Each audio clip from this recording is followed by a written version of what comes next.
A ver, bien, bueno, primero que nada, buenos días a todos los presentes, y bien, vamos a comenzar con lo que es la introducción a tratamiento preliminar, que es lo que en teoría han visto esta semana, si mal no recuerdo, porque bueno, la profesora sube los videos y de alguna u otra forma veo que les ha puesto un taller de homogenización, que no consta de puntos, pero es básicamente para llevar un control de participación, porque veo que no todos los han subido. Entonces, bien, vamos a comenzar con lo que es tratamiento preliminar, que básicamente es un tratamiento que involucra la remoción de grandes cantidades de sólidos, ya sean inertes o suspendidos del agua residual. Y bien, para este tipo de tratamiento se utilizan diversas tecnologías o diversos tipos de tratamientos. En este caso, los más comunes que vamos a ver hoy son las rejillas de barras. Hay distintos tipos de rejillas, pero la profesora hace énfasis a un solo tipo, aunque si ustedes leen el libro del Rumana, ahí como les dije, bien didáctico y la verdad se aprende bastante bien. Ahí explican diversas formas de calcular, qué sé yo, pérdidas de carga, velocidades de aproximación, entre otras cosas. Bueno, los principales tipos de tratamientos para esto son los desarenadores, o que son un tipo de cámaras de arena, las rejillas de barras que les expliqué y otras tecnologías, pero las más utilizadas son las dos primeras. Entonces, bien, ¿qué hay que considerar para el diseño de estos equipos? Pues básicamente hay que considerar parámetros como localización, que es básicamente el espacio del equipo, donde lo vamos a ubicar. Como les dije, esta materia lo interesante es que el criterio es bastante disperso en el sentido de que cada ingeniero puede diseñar o puede plantear algún tipo de tratamiento o algún diseño de algún equipo bajo los mismos criterios, o sea, bajo criterios diferentes al otro. Por ejemplo, en dimensiones, en qué sé yo, en velocidades de aproximación, en la velocidad que tiene un caudal, el agua a tratar, etcétera, etcétera.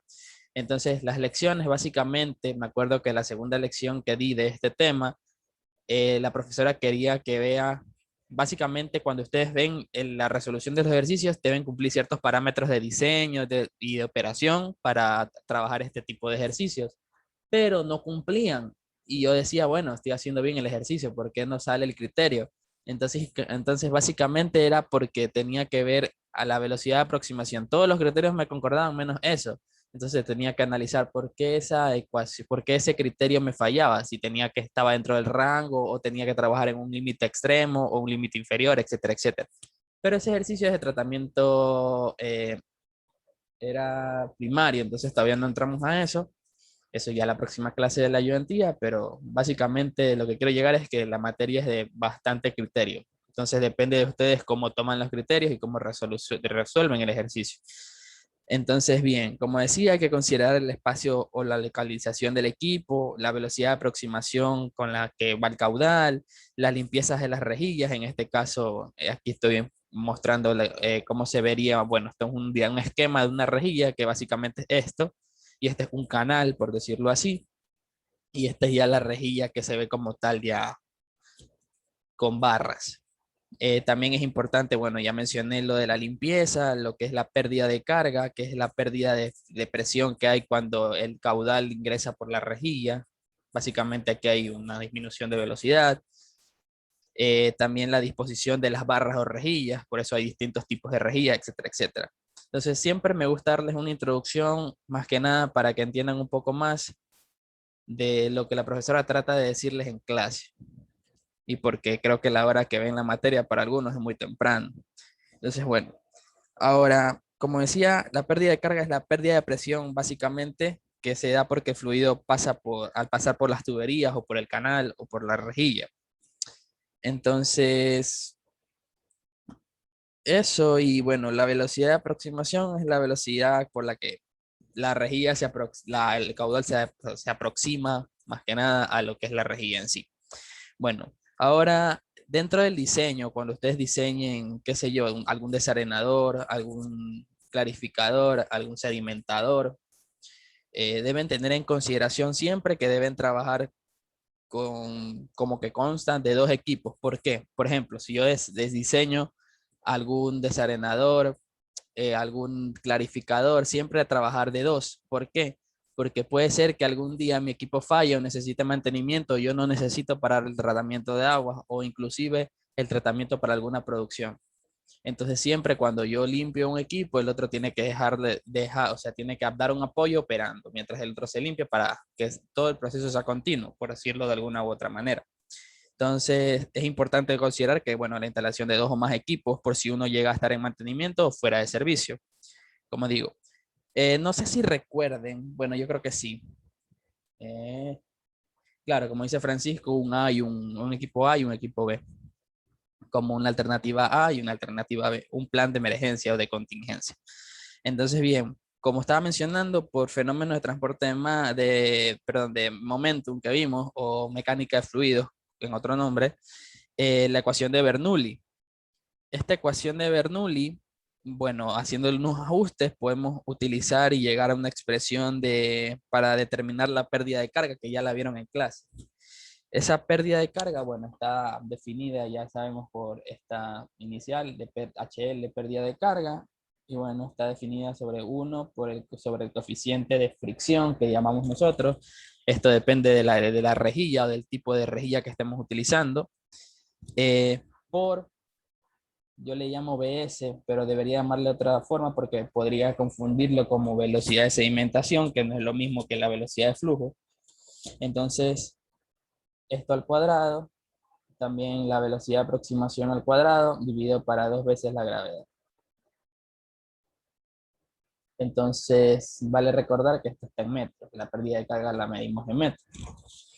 Entonces, esto de aquí, esta BS, es la velocidad de flujo que pasa por las rejillas, esta que está aquí. Velocidad de, no debió haber hecho eso, pero bueno. A ver si puedo darle un control Z, sí. Ya, esta BS es la velocidad con la que se aproxima a la rejilla, perdón, con la que el flujo pasa por la rejilla, sí. Pasa por la rejilla y la que está acá, esta B, es la velocidad con la que el fluido se aproxima, o mejor dicho, la velocidad de aproximación. Un ejemplo claro, mejor vamos a verlo acá. Por ejemplo, tengo esta rejilla que puede estar en esta disposición, que tiene un cierto grado de inclinación, o puede estar recta, o puede estar en alguna otra inclinación. Vale recordar que todo hay dentro de la bibliografía, para que vean estos tipos, más que nada estos valores, hay unos que dependen de la inclinación. Por ejemplo, hay un valor de C para cuando la inclinación es de 0 a 60 grados. Eso está en el libro, más que nada. Pero bueno, solo es como para recordarles un poquito, porque como les digo, es bastante criterio, entonces depende bastante, incluso deberán asumir ciertas cosas para resolver ejercicios cuando les den datos. Y así son las materias, por ejemplo, creo que Nuri ya vio operaciones unitarias de 2 y con el ingeniero Moreira se asumen demasiadas cosas que tú dices, bueno, ¿y de dónde saco eso? Pero bueno, entonces bien, este es el coeficiente de fricción, lo demás, el 2G es la gravedad, más que nada. Entonces, por ejemplo, para tipos de rejillas gruesas, hay otra fórmula, es lo mismo, solo que esta velocidad está expresada en términos de caudal. Entonces, dependiendo del tipo de rejilla, este valor cambia. Entonces, eso es lo único que tenemos que considerar dentro de lo que son las rejillas. Entonces, bien, volviendo al ejemplo, podemos tener este. Entonces, yo decía, esta B, que es la velocidad con la que se aproximan las rejillas, la llamamos B, y aquí está la rejilla y esto vamos a ponerle como que sean barras. Entonces, BS es la velocidad de flujo con la que pasa, en este caso, el fluido, ¿no? Velocidad de BS o velocidad de flujo que pasa por las rejillas. Entonces, bien, ¿qué otras cosas más? Por ejemplo, dentro de la literatura podemos ver, dependiendo del tipo de rejillas, como ya mencioné, por lo general el valor de C, que es el coeficiente de fricción, está entre 0.7 a 0.84. A 0.84, sí. 84, cuando el coeficiente de fricción, o en este caso la rejilla, está limpia. Pero el coeficiente de fricción, cuando la rejilla está sucia, por lo general tiene un valor de 0.6. Como les digo, todo es a bajo criterio, entonces depende de ustedes qué criterio utilizan para usar el valor que quieren. Pueden hacer un promedio, pueden utilizar el valor de acá o trabajar con el mínimo. Bueno, eso ya depende de ustedes, básicamente. Entonces, bien, Esto por la parte de lo que es las rejillas. Ahora vamos a lo que son desarenadores. Bueno, este es un esquema de cómo se ve un desarenador y este es un desarenador en la vida real. Entonces, una planta de tratamiento de agua. Entonces, básicamente un desarenador ayuda a reducir la frecuencia de limpieza en los digestores, es decir, cuando se acumulan las arenas en el canal.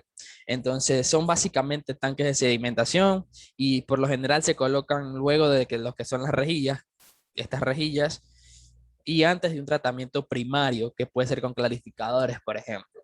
Entonces, eso de tratamiento primario ya lo verán más adelante. Entonces, ¿cuál es el objetivo de un desarenador? Básicamente es remover materiales que formen grandes depósitos alojados en las tuberías o en las bombas o en algún equipo que utilicen para llevar el fluido a otro lado. Por lo general se usan bombas, ¿no? Para mover un fluido por las tuberías. Entonces, también hay que considerar que los desarenadores son utilizados para remover partículas específicas con una gravedad específica o algún diámetro determinado. Eso lo vamos a ver en la siguiente clase cuando determinemos velocidades terminales para ver si las partículas de mi agua a tratar han sedimentado o no han sedimentado. Eso es como un pequeño abrebocas.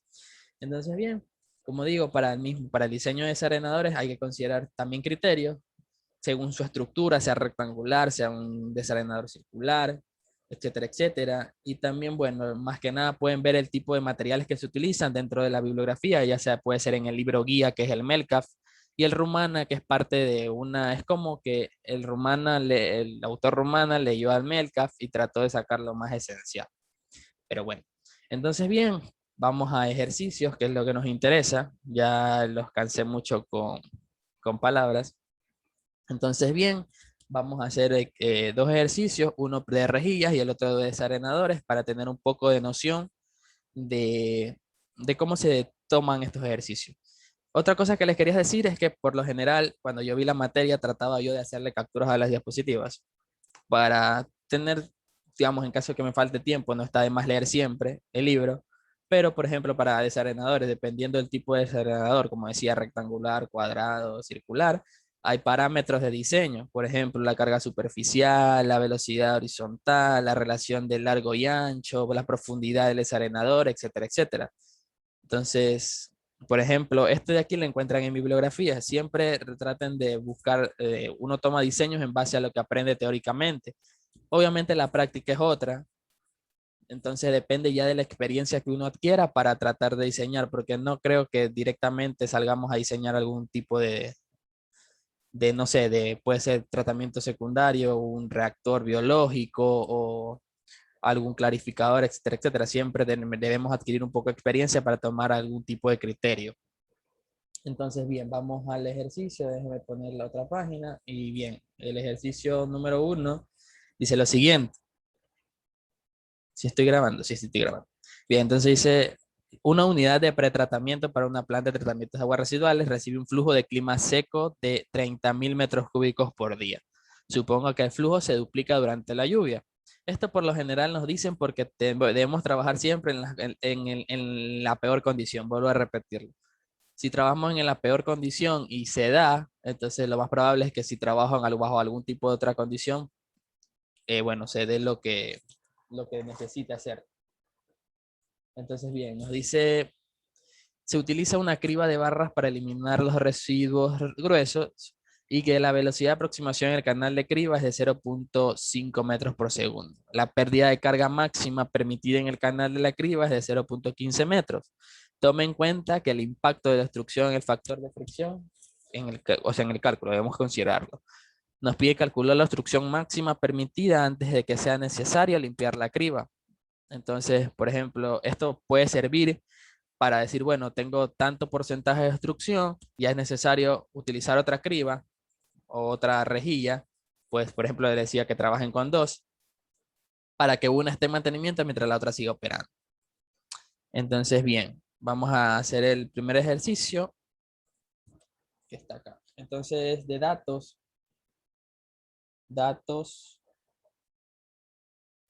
tenemos lo siguiente. Hasta ahora no hay ninguna pregunta, ¿verdad? Si no, la podemos hacer al final del video, me la pueden hacer por chat, no hay problema. Entonces, de datos tenemos 30.000 metros cúbicos por día de caudal.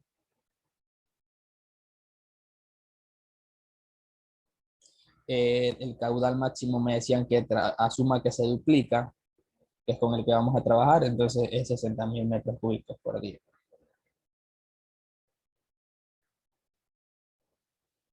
También nos decía la pérdida máxima de carga máxima.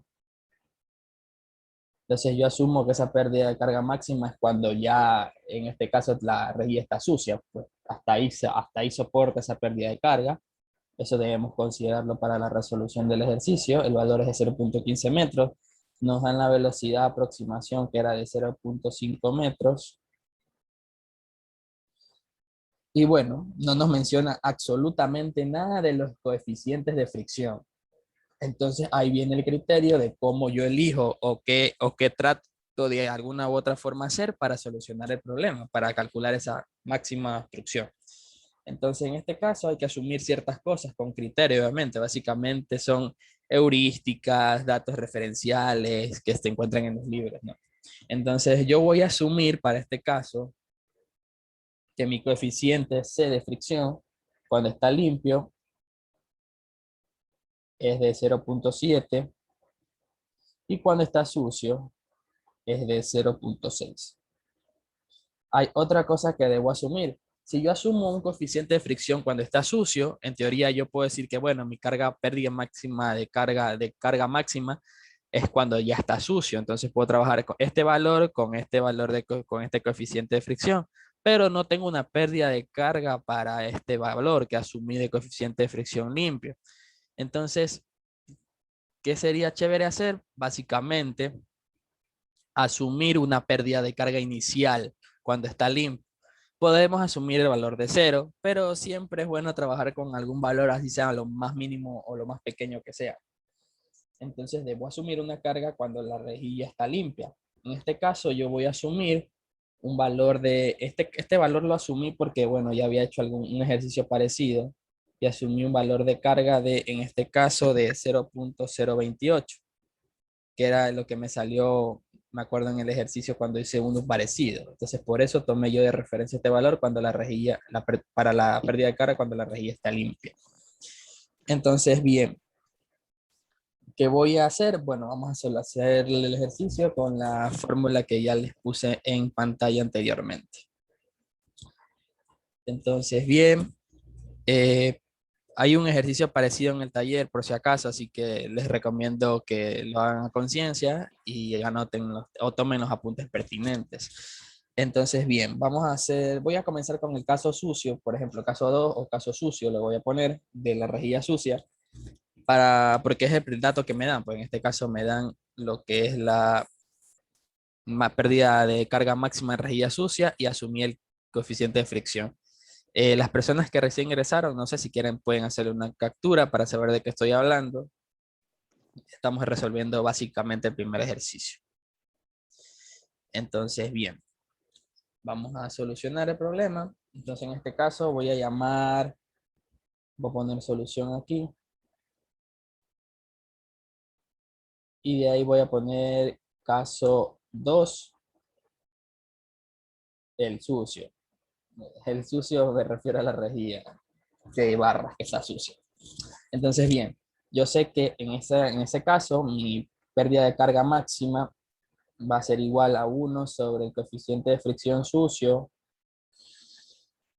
por, en este caso, la velocidad de flujo, que es la Bs al cuadrado, menos la velocidad de aproximación al cuadrado sobre 2 veces la gravedad. Entonces, lo único que yo voy a hacer aquí es, si tengo este dato, tengo este dato, tengo este dato y este dato, despejar la velocidad que yo necesito saber, la velocidad de flujo. ¿Por qué? Porque de alguna u otra razón yo digo, bueno, si estamos hablando de áreas, necesito la velocidad. Si yo ya tengo el caudal, entonces por ahí va la cosa. Entonces necesito hallar mi área 2, que es la área cuando está obstruida por alguna cantidad de materia sólida que esté dentro de la rejilla. Entonces, bien, básicamente es despejar en este caso, voy a despejar paso a paso. Entonces yo digo que, bueno, la pérdida de carga máxima va a estar dada por 2 veces la gravedad, por el coeficiente de fricción, más la velocidad de aproximación al cuadrado, y eso es igual a mi velocidad de flujo, a ponerle df para no confundirnos, porque bs puede ser velocidad de sedimentación. Entonces, esto al cuadrado, si yo despejo en este caso la velocidad de flujo, me va a quedar en este caso a toda esta expresión de acá arriba elevada a la un medio, o puedo ponerla como raíz. Entonces, HL max, que es la pérdida de carga máxima por 2 veces la gravedad por el coeficiente de fricción, más b al cuadrado, que es la velocidad de aproximación, y todo eso elevado a la un medio. Entonces, si yo comienzo a reemplazar los valores, en este caso mi velocidad de flujo va a ser igual a 0.15, que era mi pérdida de carga máxima cuando la rejilla está sucia, por 2 veces la gravedad, que es 9.81. En este caso es metros sobre segundo al cuadrado, pero por cuestión de espacio voy a tratar de no poner las unidades, pero ya saben a qué me refiero. El coeficiente de fricción no suele tener unidades. Entonces ese es el coeficiente de fricción que yo asumí para estar cuando está sucio, es de 0.6. Y bueno, el valor de la velocidad de aproximación, que es 0.5 metros al cuadrado. Y todo eso elevado a lo un medio. Entonces mi velocidad de flujo 2, porque estamos en el caso 2, va a ser igual en este caso a 1.42 metros al cuadrado. Perdón, metros sobre segundo. Entonces bien, ya tengo para el caso 2 mi velocidad. Entonces lo mismo debería yo hacer para el caso 1, cuando está limpio. Entonces voy a poner ahora caso 1, que es cuando está limpio. Entonces bien, en el caso 1, bueno, aplico la misma fórmula, que vendría a ser la pérdida de carga. La pérdida de carga igual al coeficiente, a 1 sobre el coeficiente de fricción por la velocidad de flujo en 1 al cuadrado menos la velocidad de aproximación al cuadrado sobre 2 veces la gravedad. Entonces, bien, lo único que tengo que hacer es reemplazar valores nuevamente. Tengo todos los datos menos esta que es la velocidad de flujo que yo estoy buscando. Entonces asumí un valor para cuando está limpio, que era 0.028, el coeficiente lo asumí que era 0.7, la gravedad es universal de ese valor, y la velocidad de aproximación es la misma. Vamos a asumir que el flujo, la velocidad con la que se aproxima el flujo a las rejillas va a ser constante. Entonces, bien, haciendo el mismo análisis que en el caso 2, lo único que tengo que hacer es despejar valores. Entonces, tengo que despejar esta variable que está aquí. Es lo mismo, solo que cambian los datos. Entonces, mi velocidad de flujo 1, en el caso 1, me da un valor de, a ver, me dio a mí un valor de 0.80.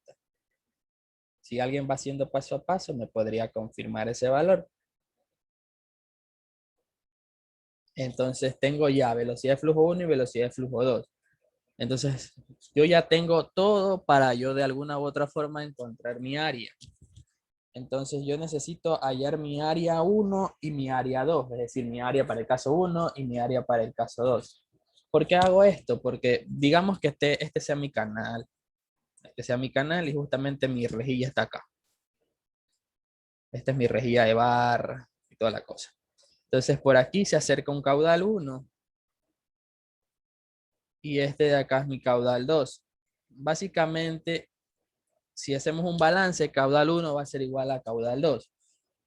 Entonces si yo digo eso, caudal 1 igual a caudal 2, yo puedo esto expresarlo también como área 1 por velocidad 1 igual a área 2 por velocidad 2. Y las velocidad 1 y velocidad 2 son las velocidades de flujo que yo hallé en este instante. Entonces, yo puedo sacar de alguna u otra forma el área 1 con el dato de caudal inicial que me dan. Pero como les dije, hay que trabajar en el peor de los casos. En esta situación vamos a trabajar con el caudal máximo. Entonces, mi caudal máximo me lo dan en, déjenme ver, no me acuerdo el valor, de 60.000 metros cúbicos por día. Entonces, eso hay que llevarlo, en este caso, a metros cúbicos por segundo. Entonces, yo tengo que mi caudal máximo mi caudal máximo en metros cúbicos sobre segundos va a ser 0,69 metros cúbicos sobre segundo. Entonces, bien, yo sé que también puedo decir que mi área 1 va a estar dada por el caudal máximo sobre la velocidad de flujo en 1 que yo hallé. Entonces, si yo divido 0,69 metros cúbicos sobre segundo, dividido para la velocidad de flujo en 1, que en este caso me sale 0,80, me va a dar un área, en este caso de 0,87 metros al cuadrado. Entonces, si ya tengo en este caso área 1, velocidad de flujo 1 y velocidad de flujo 2, lo único que tengo que hacer es despejar área 2 para hallar el área 2. Entonces, mi área 2 vendría a ser, no sé si se escuchó lo que, lo que dijeron, pero es mi perro que está molestando. Entonces, bueno, el área 2 vendría a estar dado por área 1 por velocidad, por velocidad 1 sobre la velocidad 2. Y bueno, solo reemplazando los valores, yo sé que mi área 2 me da como resultado, en este caso, 0,42 metros al cuadrado. Perdón, 49 metros al cuadrado. 0,49 metros al cuadrado. Entonces, bien, ¿cómo yo calculo ese porcentaje máximo de, de obstrucción? Básicamente haciendo una relación entre las áreas. Entonces, ¿cómo yo hago eso? Yo digo que mi porcentaje de obstrucción, ponerle obstrucción máximo, en este caso va a estar dado por esta fórmula. Al menos así lo relacioné yo, o al menos así lo pensé. Podrían haberlo resuelto de otra forma, con, no sé, asumiendo otro tipo de cosas, pero así lo solucioné yo. Entonces, básicamente, yo sé que eso puede dar dado por mi área 1 menos mi área 2 sobre mi, en este caso, área 1. Al reemplazar esos valores, me sale que mi porcentaje de obstrucción, bueno, me va a salir en este caso, si lo multiplico por 100 ya me están pidiendo el porcentaje, entonces debería multiplicar esta ecuación por 100. Entonces el resultado en porcentaje del porcentaje de obstrucción máximo me da, bueno, redondeado de un 44%. Entonces cuando yo tenga un porcentaje de 44% de obstrucción en la rejilla, es necesario realizarle un mantenimiento, sacando, no sé, haciéndole una limpieza y poner a funcionar la otra. Por eso siempre es esencial trabajar con un plan B, como dijo Francisco. Entonces no sé si tengan alguna pregunta o podemos pasar al segundo ejercicio.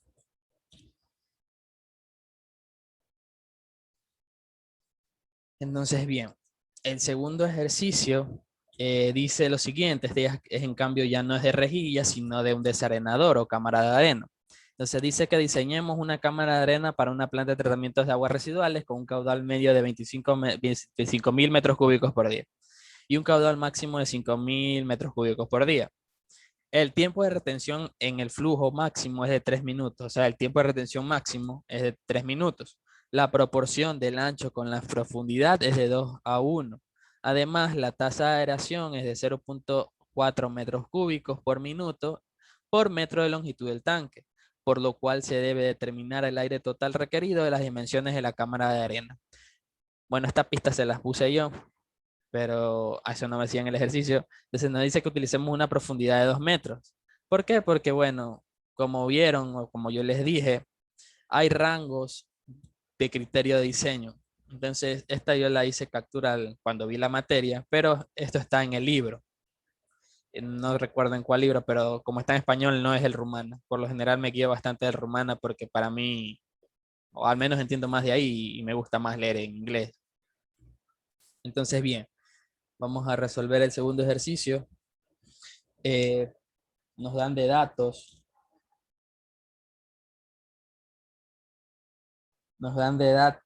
el caudal, que es 25.000 metros cúbicos por día, el caudal máximo, que es de 55.000 metros cúbicos por día. Nos dan también el tiempo de retención máximo. No me equivoco, el tiempo de retención hidráulica máximo,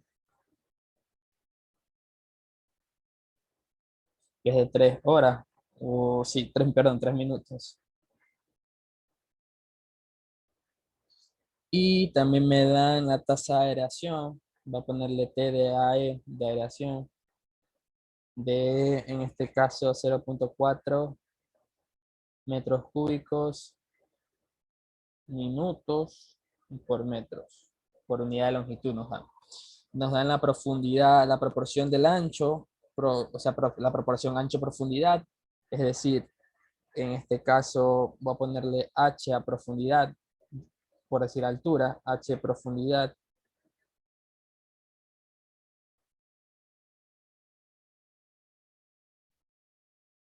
profundidad, y eso de ahí lo voy a tomar como 2, porque es lo que me dicen.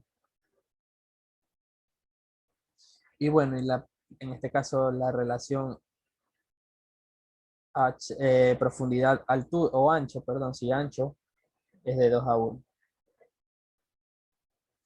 Entonces, bien, esto es como que yo diga que mi ancho va a ser igual a 2 veces la profundidad, y eso va a ser igual a 4 metros. Entonces, bien, esos son los datos que tenemos. Y ahora sí, a resolver el problema. Entonces, bien, digamos que yo tengo un desarenador, desarenador, me equivoqué, una cámara de arena de la bueno, puedo asumir, creo que el ejercicio o el enunciado no me dice qué tipo de desarenador es, si es cuadrado, si es rectangular, etcétera, etcétera, pero yo voy a asumir que tiene esta forma, una forma de caja. Ojalá me salga la caja porque de verdad que siempre he sido muy malo para hacer estas cosas. Entonces, algo así. Bueno, digamos que eso es una caja. Entonces yo tengo un caudal de entrada, que en teoría siempre vamos a trabajar con el caudal máximo. Y de mi canal, bueno, la cámara de arena va a salir otro caudal, que es mi caudal de salida. Entonces, bien, en este caso yo puedo decir lo siguiente. Bueno, dije que tiene esta forma, no una forma de caja. Entonces yo digo que mi caudal máximo, como les dije, voy a trabajar con el caudal máximo, porque es bueno trabajar en la condición más extrema siempre. Entonces, este valor de caudal máximo va a estar dado igual a volumen, en mi volumen de la caja, de toda esta caja, mi volumen, sobre el tiempo de retención máximo. Hidráulica, ay, sí, hidráulica máxima. Entonces, esto de aquí también puede estar expresado de la siguiente manera. Mi volumen, si yo asumo ese tipo de estructura en el desarenador, va a estar dado por longitud, por, en este caso, profundidad, o como yo lo llamé H, por el ancho dividido para el tiempo de retención hidráulica máximo. Entonces, ¿qué yo tengo ya de datos ahí? Tengo, en este caso, tengo mi caudal máximo, tengo ya las relaciones de ancho y altura, tengo ya mi tiempo de retención máxima, entonces lo único que yo hago es despejar mi longitud, la longitud que yo voy a tener en mi desarenador o cámara de arena. Entonces, lo único que yo tengo que hacer ahí, voy a borrar para que me dé un poquito más espacio. Voy a decir que mi longitud, en este caso, va a ser, mi caudal máximo era 55.000 metros cúbicos por día. Tengo que convertir. Entonces yo digo que, bueno, mi tiempo de retención hidráulica, no lo he despejado, perdón. Estaba poniendo directamente los valores, mejor es escribirlo antes de poner los valores, entonces esto sería igual a Q máximo por tiempo de retención hidráulica máximo sobre, en este caso, el ancho o la altura o la profundidad. por el ancho.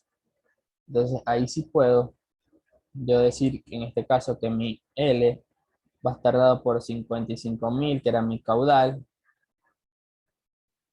metros cúbicos por día, por los 3 minutos de retención hidráulica, de tiempo de retención máxima, que eran 3 minutos, y eso tengo que pasarlo a días para que esté bien. Entonces vendría a ser una hora, tiene 60 minutos, y así. Y ya saben que, bueno, un día tiene 24 horas.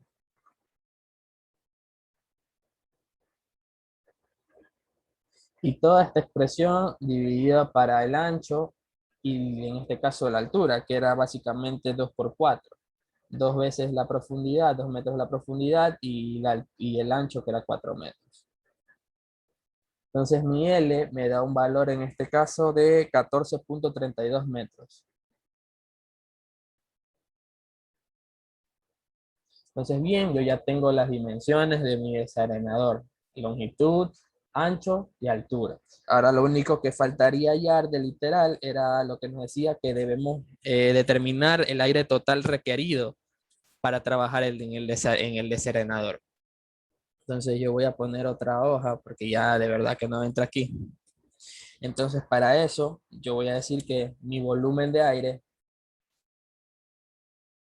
va a estar dado por, en este caso, la tasa de aireación, que yo la definí como TAE. De verdad que tratar de escribir con el mouse es muy fregado. Por el tiempo de retención máxima.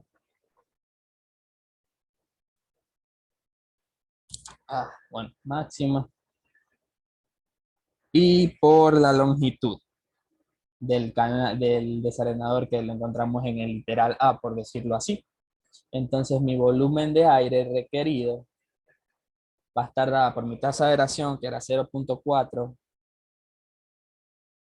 metros cúbicos sobre minuto por metros, por el tiempo de retención hidráulica máxima, que era de 3 minutos, por mi longitud, que era 14.32 metros. Entonces mi volumen de aire requerido me da un valor en este caso de 17.19 metros cúbicos. Y bien, esa era, bueno, así es la resolución del problema. Si ustedes revisan en la bibliografía los criterios de diseño que se deben cumplir, básicamente era ver que las dimensiones del desarenador estén dentro de los rangos permitidos y van a estar. Y bueno, el volumen de aire que es a partir de la longitud, que si está bien dentro del rango, está bien calculado el volumen de aire requerido. Entonces, no sé si tengan alguna pregunta, si no, ya saben, chicos, pueden preguntarme cualquier cosa por correo respecto a talleres, deberes, foros, lo que sea. Y bueno, eso es todo por hoy. Les deseo suerte y mucha dedicación más que nada y esfuerzo. Así que cuídense. Chao, chao. Espera, un